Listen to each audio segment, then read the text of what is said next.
Assalamualaikum warahmatullahi wabarakatuh. Salam sejahtera bagi kita semua. Salam Pramuka. Kembali lagi di channel Praja Susito, channelnya Materi Pramuka. Hai semuanya, jumpa lagi dengan Kak Cito.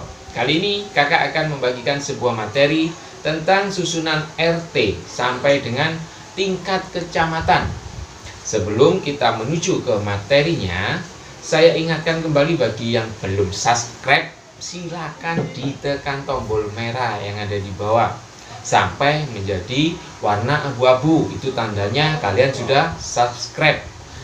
Karena subscribe itu gratis adik-adik. Bagi yang sudah subscribe, kakak ucapkan banyak terima kasih dan semoga Allah memberi balasan yang terbaik bagi kalian. Amin. Baik adik-adik, tonton videonya agar kalian mengerti dan paham isinya. Struktur organisasi RT sampai dengan kecamatan oleh Kak Sucito. Struktur organisasi RT, ya, kita bahas ke RT dulu yang paling rendah di masyarakat. Rukun tetangga yang kemudian banyak dikenal sebagai RT merupakan salah satu contoh organisasi di lingkungan masyarakat. Hal ini telah ada dalam sistem pemerintahan di Indonesia sejak sebelum merdeka dan juga setelahnya. Jadi sebelum merdeka RT itu sudah ada, ya, sampai dengan sekarang atau setelah merdeka. Rukun tetangga merupakan gambaran daripada sistem pemerintahan presidensial terkecil yang ada dalam kehidupan masyarakat Indonesia.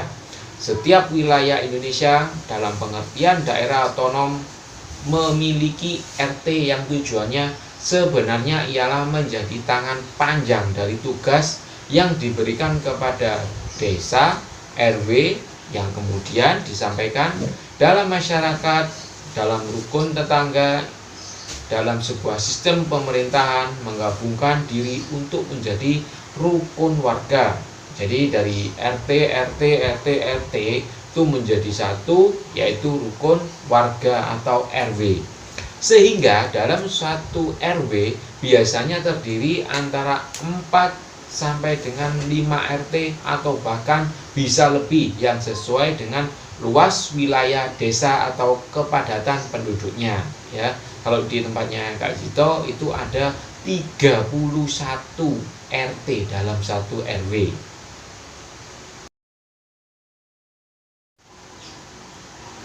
Pengertian RT atau rukun tetangga. RT atau rukun tetangga adalah organisasi yang ada di lingkungan masyarakat yang dengan proses pembentukannya dilakukan berdasarkan kedekatan alam tempat tinggal yang bisa disebut saling bertetangga.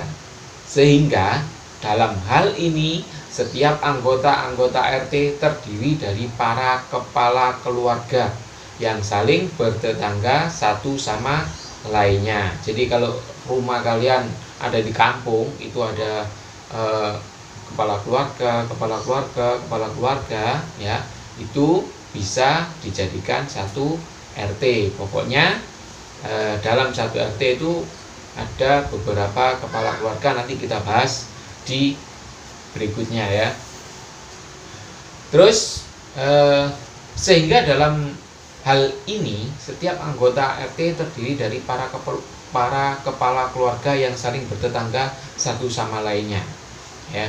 Permendagri, ya, dari Peraturan Menteri Dalam Negeri Nomor 7 Tahun 1983 yang berisi tentang pembentukan RT dan RW sebagai salah satu contoh peraturan pemerintah pusat menyebutkan bahwa RT adalah organisasi masyarakat yang dilakukan pembinaan secara terus-menerus oleh pemerintah pusat untuk dapat menjaga, melestarikan berbagai macam norma sehingga dapat meningkatkan kegotong royongan dan kekeluargaan.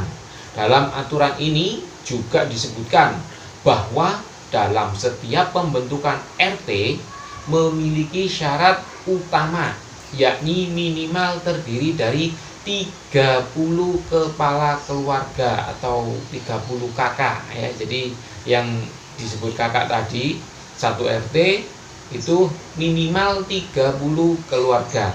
Kalau masih 20, 25 itu masih kurang, belum memenuhi syarat. Jadi syarat paling sedikit adalah 30 keluarga.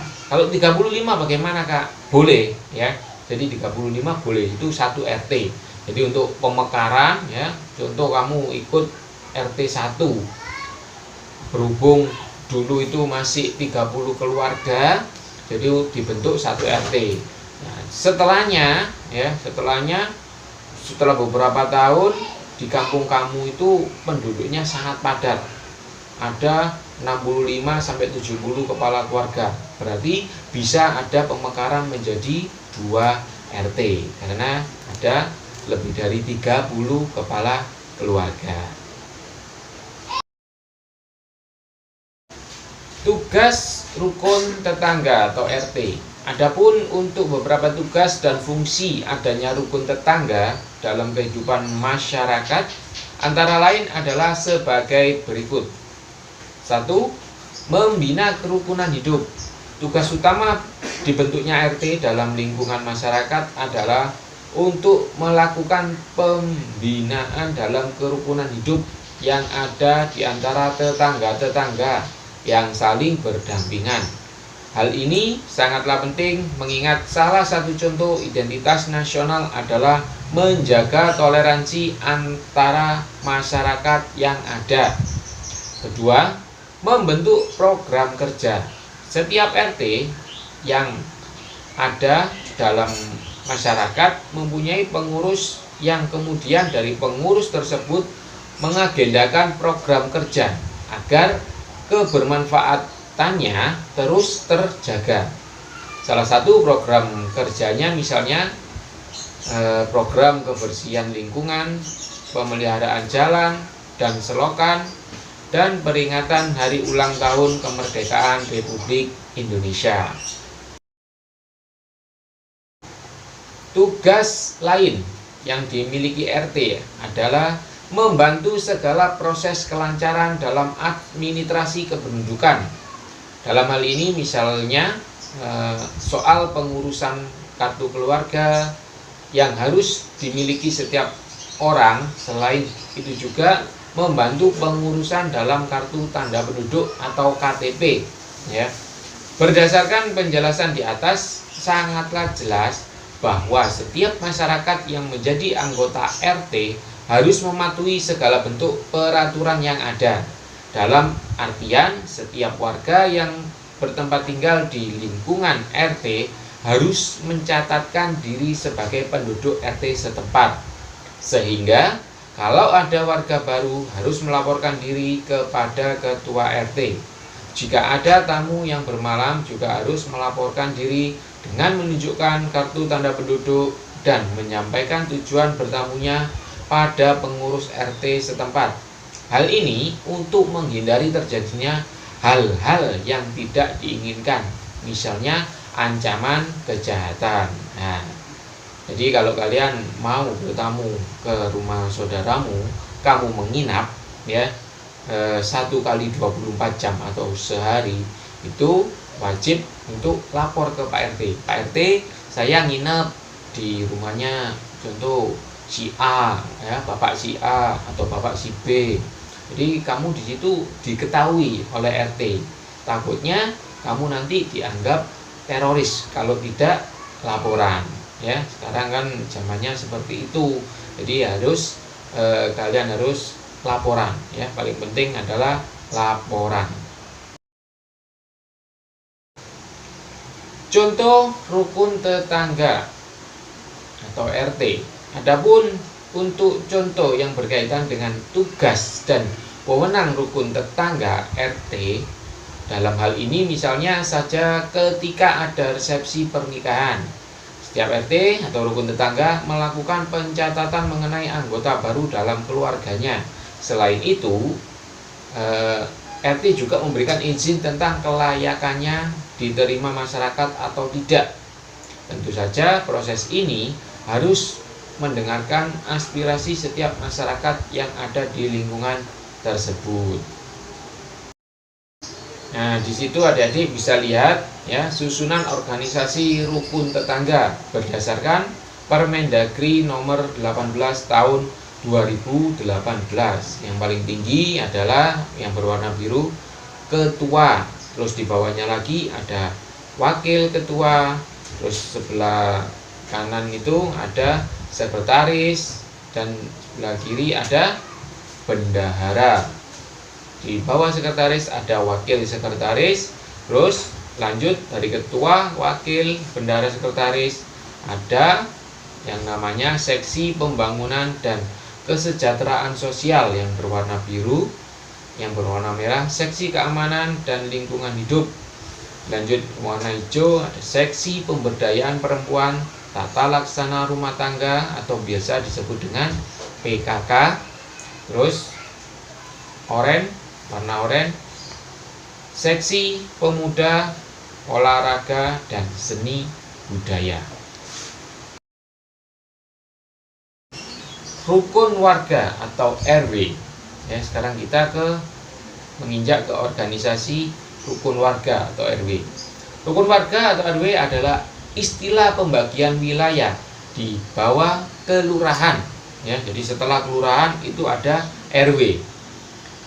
Rukun warga adalah lembaga masyarakat yang dibentuk melalui musyawarah pengurus rukun tetangga atau RT di wilayah kerjanya dalam rangka pelaksanaan pemerintah dan masyarakat yang diakui dan dibina oleh pemerintah daerah yang ditetapkan oleh lurah.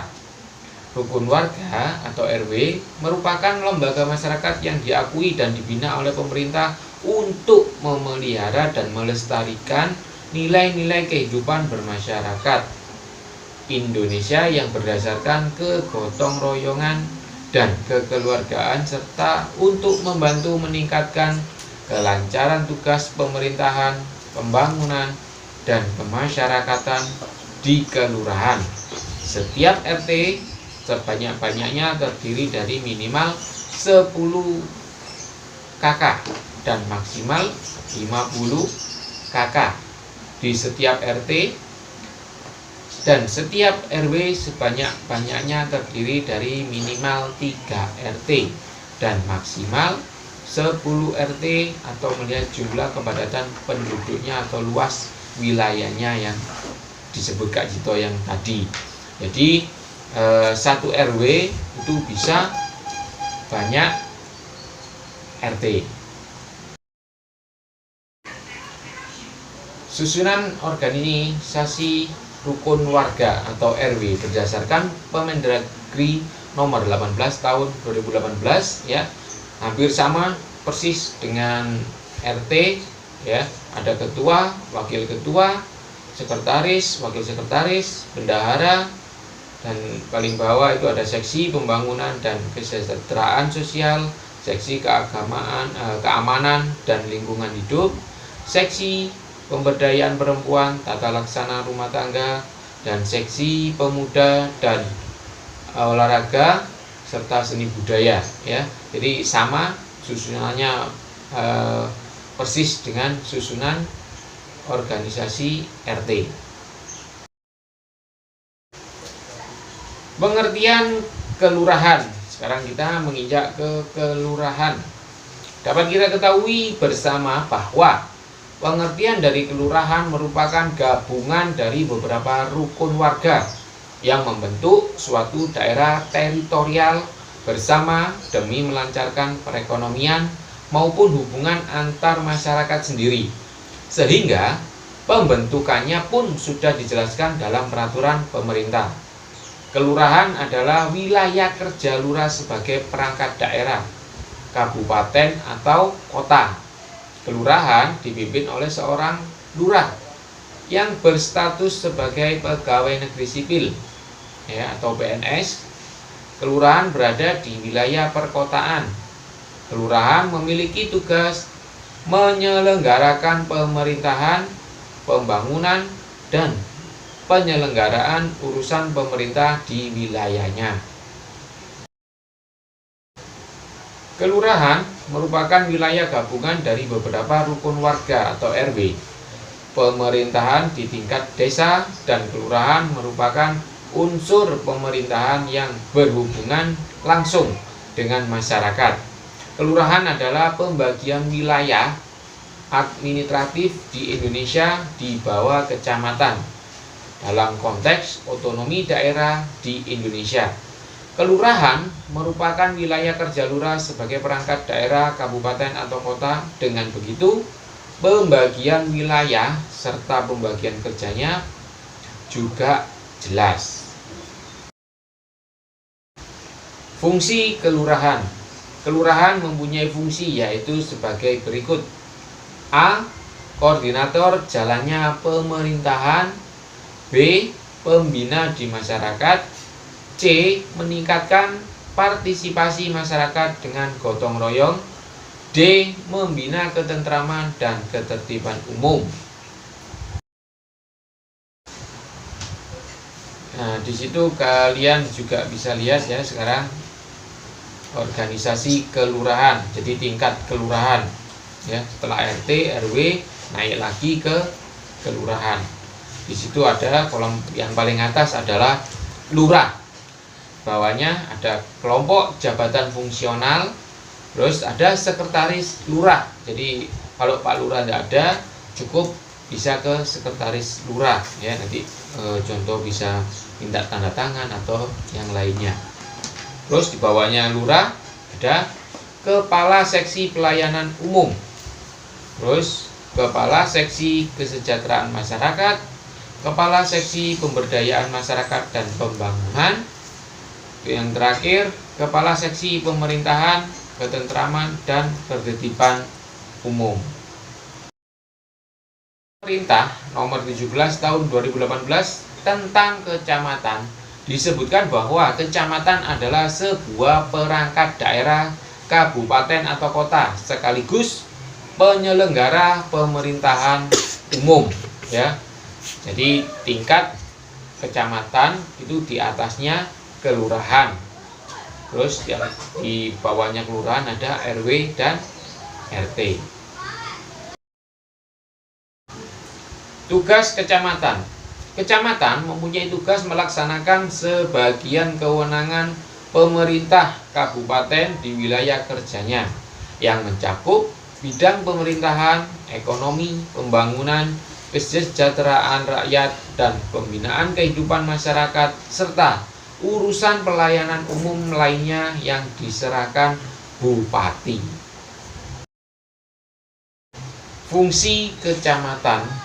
Untuk menyelenggarakan tugasnya, kecamatan mempunyai fungsi A. Pengorganisasian penyelenggaraan pemerintahan di wilayah kecamatan. Yang B. Pengorganisasian kegiatan pembinaan dan pengembangan perekonomian rakyat dan melaksanakan pemungutan pendapatan daerah sesuai dengan kewenangan yang dilimpahkan. Yang C. Penyelenggaraan pelayanan sosial kemasyarakatan dan pemberdayaan masyarakat. Yang D. Pembinaan kelurahan. E. Pelaksanaan dukungan administrasi di bidang pendidikan sekolah dasar. Yang F. Pembinaan ketentraman dan ketertiban wilayah kecamatan. G. Pelaksanaan koordinasi operasional unit pelaksana teknis dinas atau badan. Dan H. Pelaksanaan fasilitasi